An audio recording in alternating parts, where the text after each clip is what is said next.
The Holy Spirit comes at Pentecost. When the day of Pentecost came, they were all together in one place. Suddenly a sound like the blowing of a violent wind came from heaven and filled the whole house where they were sitting. They saw what seemed to be tongues of fire that separated and came to rest on each of them. All of them were filled with the Holy Spirit and began to speak in other tongues as the Spirit enabled them. Now there were staying in Jerusalem God-fearing Jews from every nation under heaven. When they heard this sound, a crowd came together in bewilderment, because each one heard their own language being spoken. Utterly amazed, they asked, "Aren't all these who are speaking Galileans? Then how is it that each of us hears them in our native language?"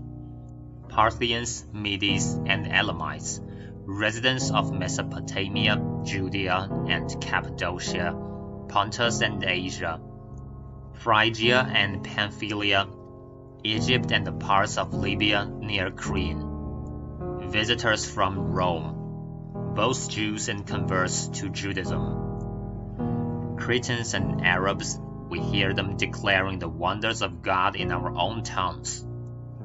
Amazed and perplexed, they asked one another, "What does this mean?" Some, however, made fun of them and said, "They have had too much wine." Peter addresses the crowd. Then Peter stood up with the 11, raised his voice and addressed the crowd. "Fellow Jews and all of you who live in Jerusalem, let me explain this to you. Listen carefully to what I say. These people are not drunk as you suppose. It's only 9 in the morning. No, this is what was spoken by the prophet Joel. In the last days, God says, I will pour out my spirit on all people. Your sons and daughters will prophesy. Your young men will see visions. Your old men will dream dreams. Even on my servants, both men and women, I will pour out my spirit in those days, and they will prophesy. I will show wonders in the heavens above and signs on the earth below, blood and fire and billows of smoke. The sun will be turned to darkness and the moon to blood before the coming of the great and glorious day of the Lord. And everyone who calls on the name of the Lord will be saved. Fellow Israelites, listen to this. Jesus of Nazareth was a man accredited by God to you by miracles, wonders, and signs, which God did among you through him, as you yourselves know. This man was handed over to you by God's deliberate plan and foreknowledge, and you, with the help of wicked men, put him to death by nailing him to the cross. But God raised him from the dead, freeing him from the agony of death, because it was impossible for death to keep his hold on him. David said about him, I saw the Lord always before me, because he is at my right hand, I will not be shaken. Therefore my heart is glad and my tongue rejoices.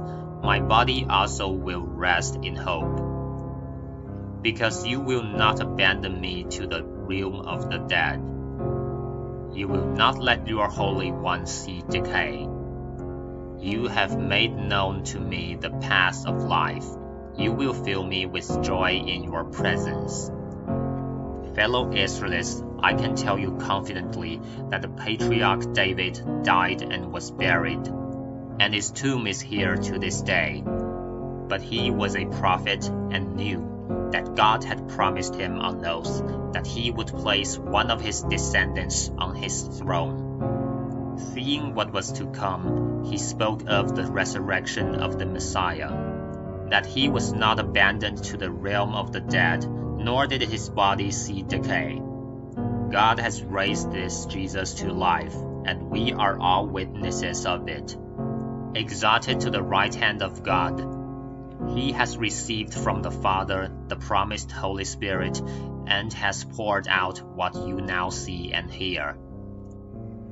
For David did not ascend to heaven, and yet he said, The Lord said to my Lord, Sit at my right hand, until I make your enemies a footstool for your feet.